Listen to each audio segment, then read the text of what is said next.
अखिल भारतीय व्याघ्र गणना 2026 कोणत्या अभयारण्यात सुरू झाली? अखिल भारतीय व्याघ्र गणना 2026 थथाई पेरियार वन्यजीव अभयारण्यात सुरू झाली. भारतातील पहिले पूर्णपणे कागदविरहित जिल्हा न्यायालय कोणत्या राज्यात सुरू झाले? भारतातील पहिले पूर्णपणे कागदविरहित जिल्हा न्यायालय केरळ राज्यात सुरू झाले. यूडीआयने सुरू केलेल्या शुभकाराचे नाव काय आहे? यूडीआयने सुरू केलेल्या शुभकाराचे नाव उदय आहे. अमेरिकेने आंतरराष्ट्रीय सौर आघाडीसह किती आंतरराष्ट्रीय संस्थानातून माघार जाहीर केली आहे?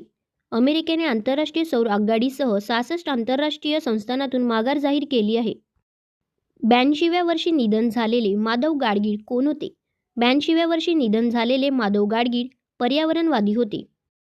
भारतीय रेल्वेने 70वा अतिविशिष्ट रेल सेवा पुरस्कार 2025 किती अधिकाऱ्यांना व कर्मचाऱ्यांना प्रदान केला? भारतीय रेल्वेने 70वा अतिविशिष्ट रेल सेवा पुरस्कार 2025 100 अधिकाऱ्यांना व कर्मचाऱ्यांना प्रदान केला. भारताने रायसीना सायन्स डिप्लोमसी इनिशिएटिव्ह 2026 कोणत्या शहरात सुरू केला? भारताने रायसीना सायन्स डिप्लोमसी इनिशिएटिव्ह 2026 नवी दिल्ली शहरात सुरू केला.